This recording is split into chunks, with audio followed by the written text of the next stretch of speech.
red like blood from the dead.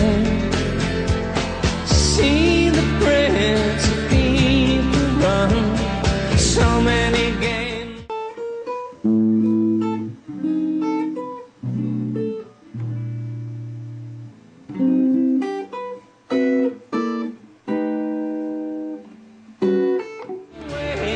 Dream a dream. Life is just a lullaby.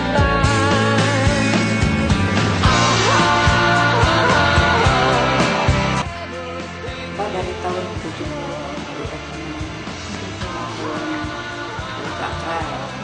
temen gitu Pak. Ada sih suka dan lupa yang enggak ya, itu ya dijalanin aja lah. Ya, seperti air mengalir.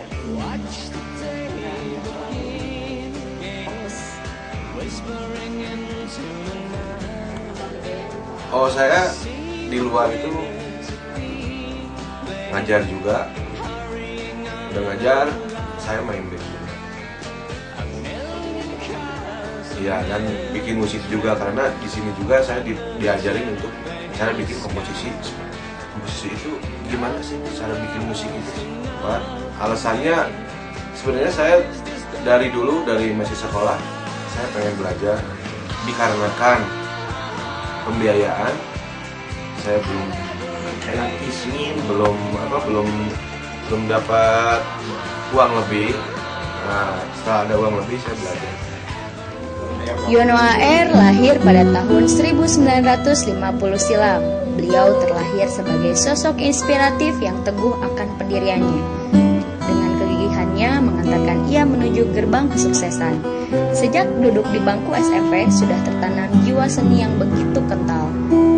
Awal mula beliau menyukai musik dan menekuninya di bidang seni karawitan dengan posisi sebagai pemain angklung.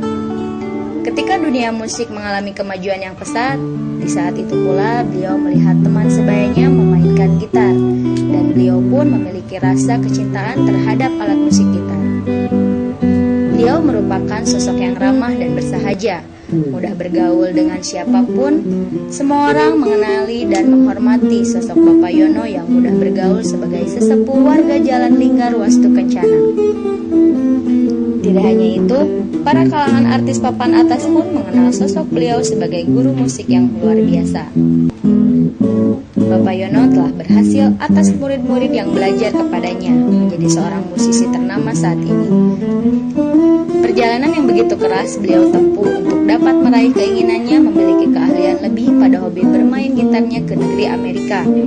Namun saat itu kondisi keadaan memaksa beliau untuk menunda keinginannya itu karena keterbatasan ekonomi, dan dikala itu pula beliau mengalami kecelakaan yang mengakibatkan beliau sulit untuk beraktivitas lebih. Beliau tidak merasakan kesedihan dan kekecewaan sejak kecelakaan. Sejak kapan Bapak menyukai musik? Kalau lupa sekitar SMP kelas 1 ya. Alasan Bapak suka musik, apalagi gitar gitu, kenapa senang gitar? Nggak tahu gimana, waktu mungkin panggilan jiwa ya, apa sih namanya ya, kalau yang namanya musik itu saya suka. Nah, kemudian saya lanjut, pertamanya sekali saya belajar dulu waktu SMP kelas 1 sama guru kesenian angklung gitu. Angklung. Iya. Nah, angklung. Lihat teman pegang bass akustik double bass namanya operator. Nah itu saya suka, saya belajar itu dulu sampai singkat cerita menjelang SMA ya, kelas 1 saya punya kawan namanya Abdul Ibrahim, dia sekarang masih jadi dosen di NH. Dia pandai bermain gitar di antara kawan saya di waktu itu. Jadi saya suka lihat dia, saya belajar secara otodidak melalui dia. Abdul Ibrahim namanya.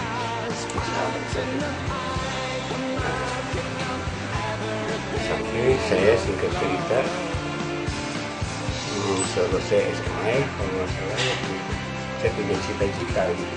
Cita-cita saya pengen belajar musik Amerika. Cuman kan nggak punya duit ya, gimana caranya saya punya sahabat gitu yang sama-sama pengen keluar. Ada 2 orang satu arti, cuman masing-masing berbeda cita-cita. Kalau kawan saya ingin jadi warga negara sana, alasannya kenapa? Saya tanya, saya udah mau lihat kemunafikan di Indonesia itu. Jadi daripada saya di sini nggak sesuai dengan hati, dan saya mending mental punya kata kawan saya. Lagi saya ingin tahu dunia, saya ingin keliling. Setelah keliling baru saya menyelesaikan sekolah yang namanya Abdul Ibrahim. Saya ingin belajar musik seperti ini, cuman karena nggak punya uang mau minta dari orang tua, mungkin bisa waktu itu ya, saya sedang jaya mungkin muda, cuman saya berpikir selama saya cari sendiri, nggak mau nyusahin orang tua. Ya, akhirnya gimana? Dapat ide dari kawan, udahlah kerja di kapal pesiar di apa namanya Holland American Line, testing segala macam udah oke, tinggal bikin paspor.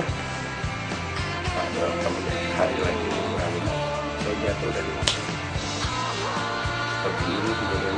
Jadi saya nggak kesampean.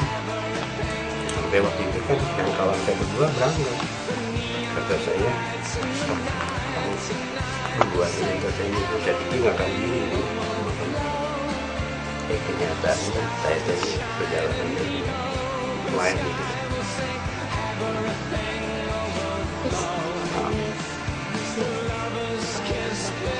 Nah, pertama yang ikuti zaman ya, karena masih anak-anak mungkin saya senang musik rock gitu.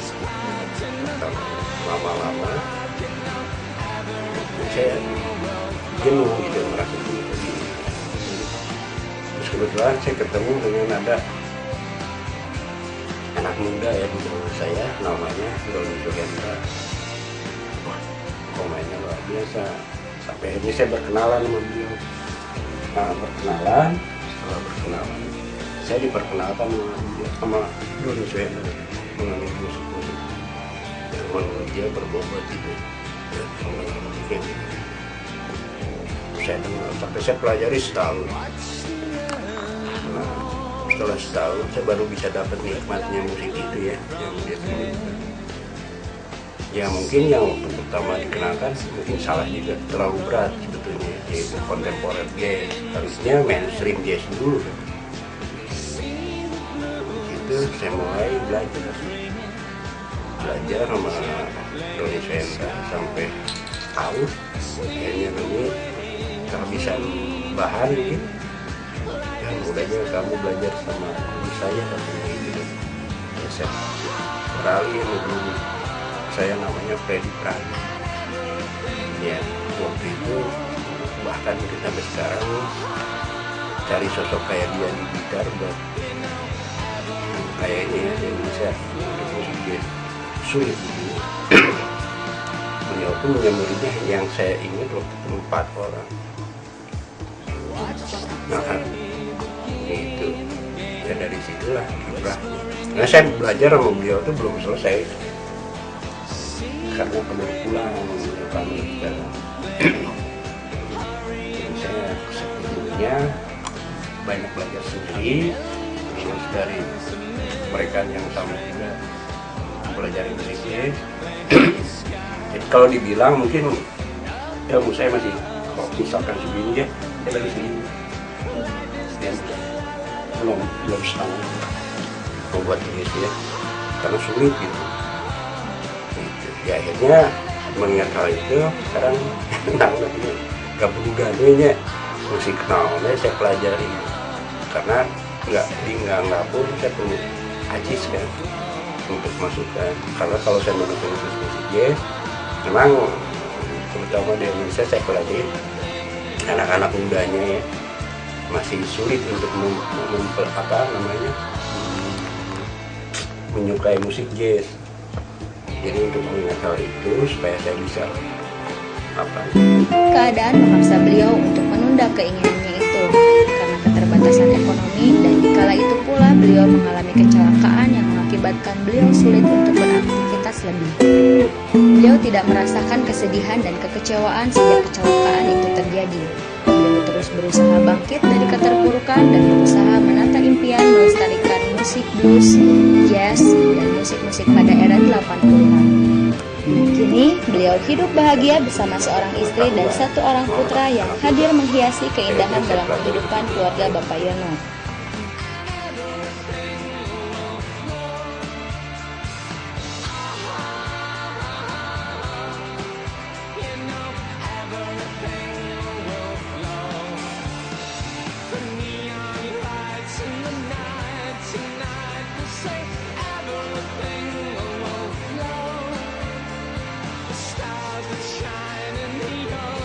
Sky will say everything